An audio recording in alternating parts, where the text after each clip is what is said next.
Hello. In this video, we will talk about ways to use your cover letter to introduce yourself to an employer. The first paragraph of a cover letter must include a statement of application, applying for a job, the specific title of the job opening, and your source of information. This is the part of the letter in which applicants show their interest in the position. Remember that the opening paragraph also needs to get the employer's attention.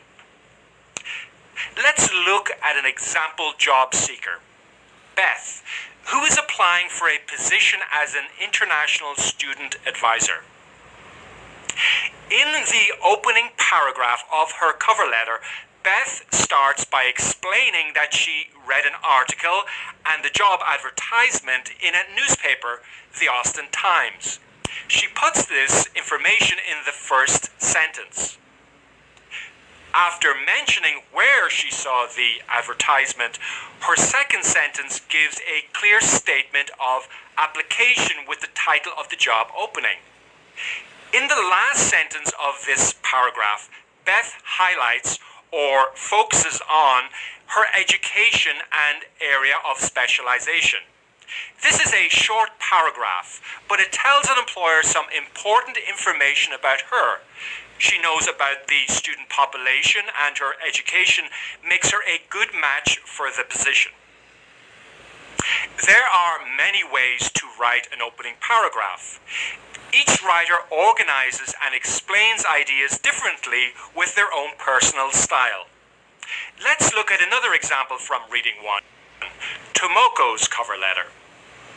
Like Beth, Tomoko begins with the source of her information. She read about the job opening for an administrative assistant in the Seattle Times. Tomoko chooses a more indirect approach by saying that she read about a job opening and then gives the job title. The next sentence expresses her interest in the position because she shows that she understands the company's need and that she is qualified to help them. In her last sentence, she chooses to highlight her language skills, work experience, and office skills. Again, this is a short paragraph, but it tells the employer that the applicant knows something about the company and that she has skills to help the company. Job postings are not only found in newspapers nowadays. Sometimes job seekers mention the source of the information in the first sentence of the opening paragraph, especially if it is through a personal reference. If the source of information is a person or a website, the job applicant might write something like this. 1. At the XYZ regional conference, your colleague Johnny Quinn told me about the job opening for an executive assistant. 2. I am applying for the position of administrative assistant announced on the irongate.com website. In summary, we've looked at the opening paragraph of a cover letter.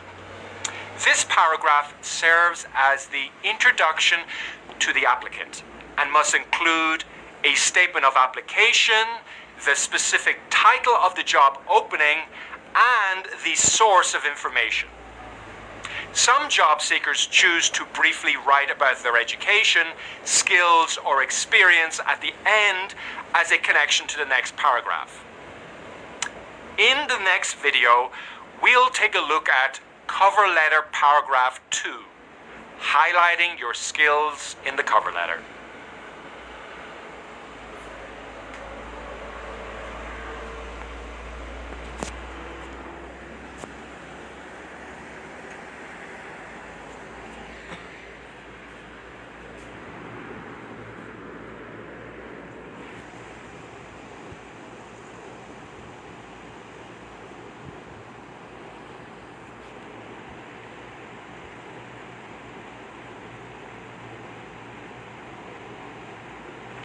Hello!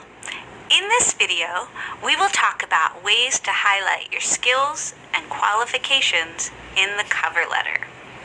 In paragraph 2, in the body of the cover letter, you will summarize 2 or 3 examples from your education, experience, and interests to show a future employer how you are qualified for the job. The examples that you choose will explain or support the information in your resume, not just repeat what is in your resume. This paragraph is your chance to really stand out from all the other applicants. Remember that employers are looking for people who can help their business or organization be successful. Focus on how your skills and qualifications will help them. When you are applying for a specific position, it is a good idea to use the job description or advertisement as a guide. The job description is very useful because it has keywords about the skills and experience needed to do the job. Our applicant, Beth, read a job description for an international student advisor with the keywords international students, 2 years of experience, and excellent communication skills. Using the sample cover letters from reading 1, let's look at how Beth focused on her skills in the second paragraph of her cover letter. In the beginning sentences, she writes about her current job as a resident advisor.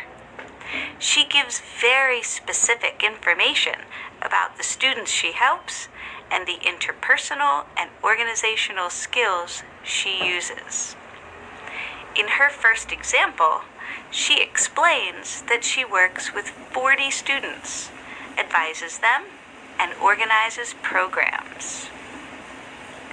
The last 3 sentences of this paragraph focus on her experience as a student when she assisted with international student orientation and learned more about international cultures and communication. Now, let's see how Tomoko shows her skills and qualifications in the cover letter.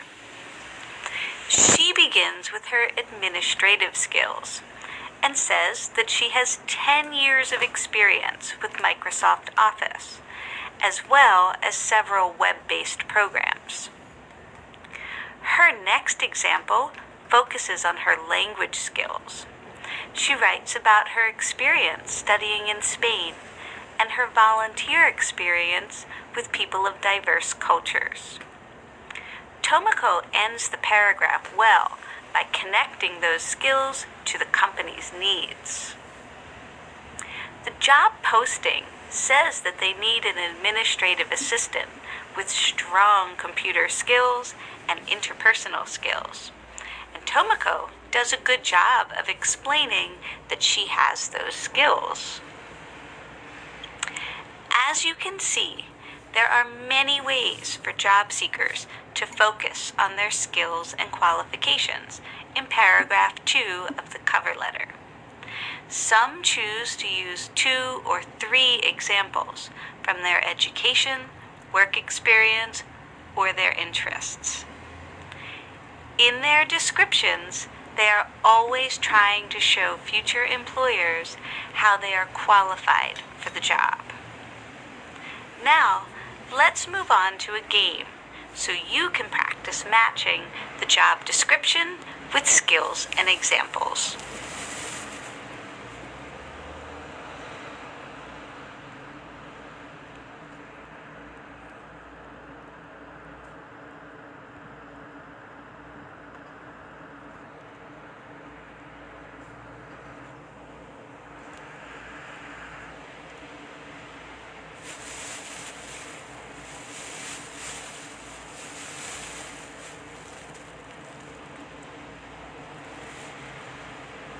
Hello. In this video, we will talk about ways to close or end the cover letter. In this paragraph, job seekers make a request to interview for the job, tell how they will follow up with the application, and leave the reader with a positive impression. These items can be written in any order.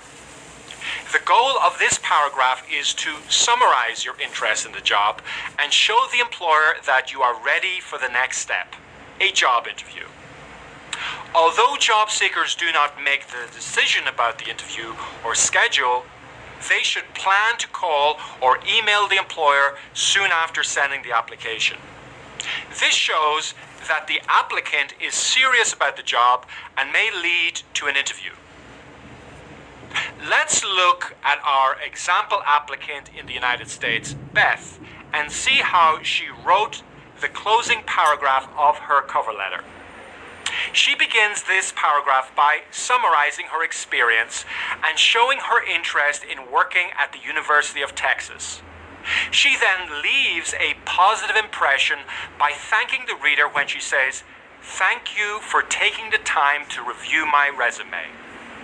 She also tells the reader that she plans to move to Austin at the end of May, and that she will be available for an interview at any time. This information is only necessary if you do not live in the same location as the employer.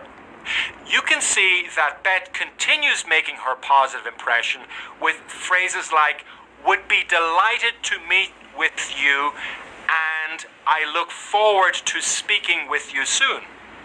Because of her positive impression, her summary of qualifications and interest, Beth's closing paragraph is very effective. Let's look at another example with Tomoko's closing paragraph. Tomoko begins the paragraph with a very polite request for an interview by saying, "I would appreciate the opportunity to discuss my qualifications in an interview." Her request is very indirect or polite, but both applicants are clearly asking for a chance to meet the employer in person. In the next sentence, Tomoko says, "I will contact your office next week." We don't know if this will be a phone call or email, but she can do one or both. Like Beth, she also gives a specific time by saying next week. Tomoko also leaves a positive impression by thanking the reader and expressing her interest in meeting in person when she says, "Thank you for your consideration of my application, and I look forward to meeting with you."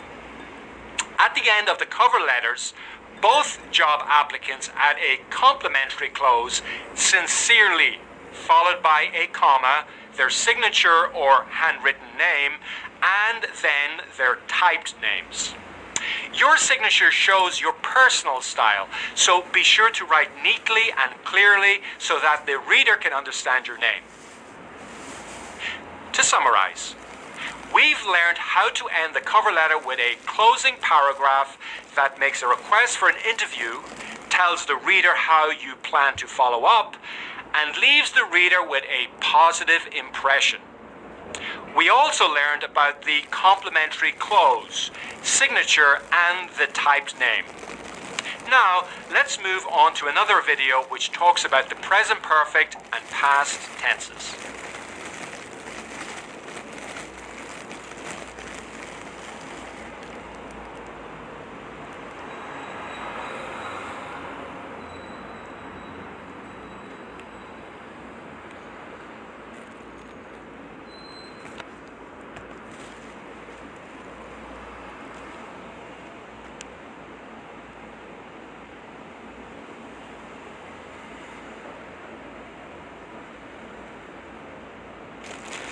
Hello!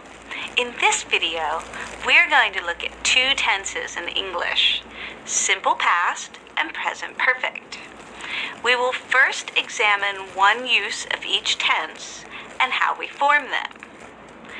When writing your cover letter, it is very important that you can understand how to use both tenses correctly.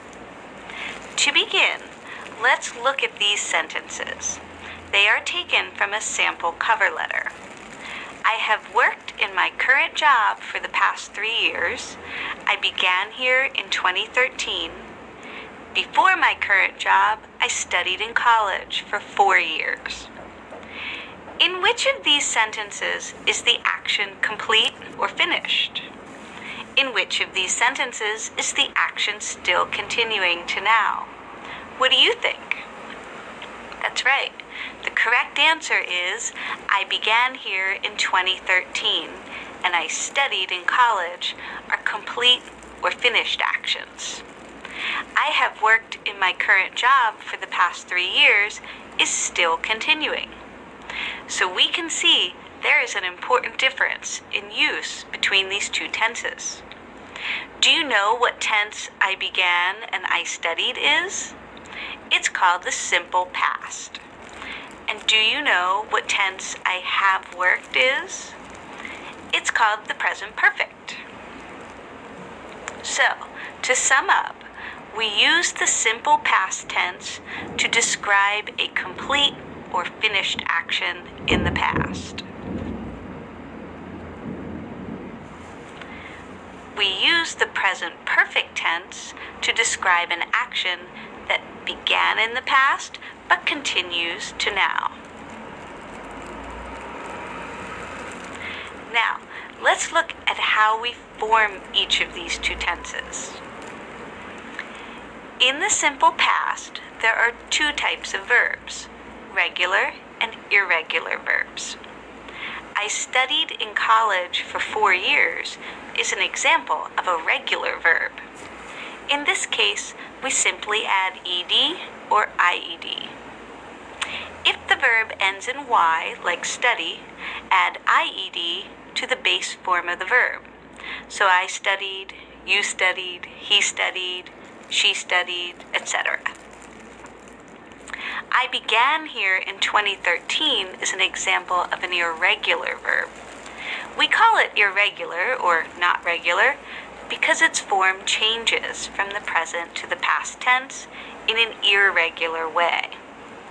So, in the case of I began in 2013, the present form is I begin, as in I begin work each day at 9 a.m. These verbs do not follow a regular pattern like regular verbs do, so you should try and study the forms of each verb. Many English grammar books have a list of past tense irregular verbs.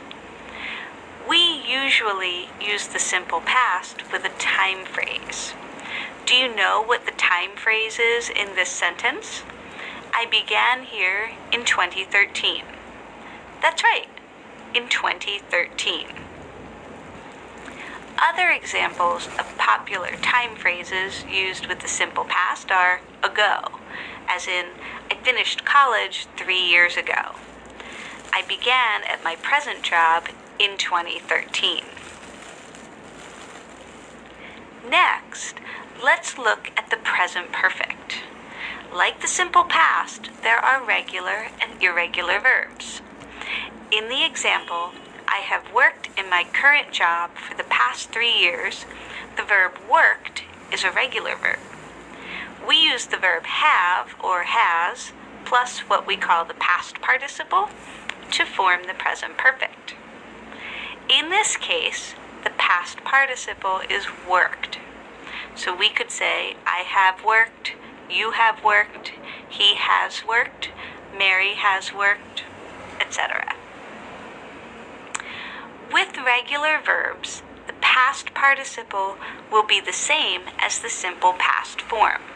However, with irregular verbs, it will usually be different. Again, good English grammar books will list the past participle of irregular verbs. You should become familiar with them. The verb be is an example of an irregular verb. The simple past form is was or were, and the past participle is been. So we might say, I have been a receptionist for 6 years. Am I still a receptionist? Is Patricia a doctor now? The answer to both questions is yes. To sum up, we have discussed in this unit the simple past and the present perfect. two important tenses that you can use in your cover letter. We use the simple past to talk about complete or finished actions, and the present perfect to talk about actions that began in the past but are still continuing in the present. Next, we will play a game to practice these two tenses.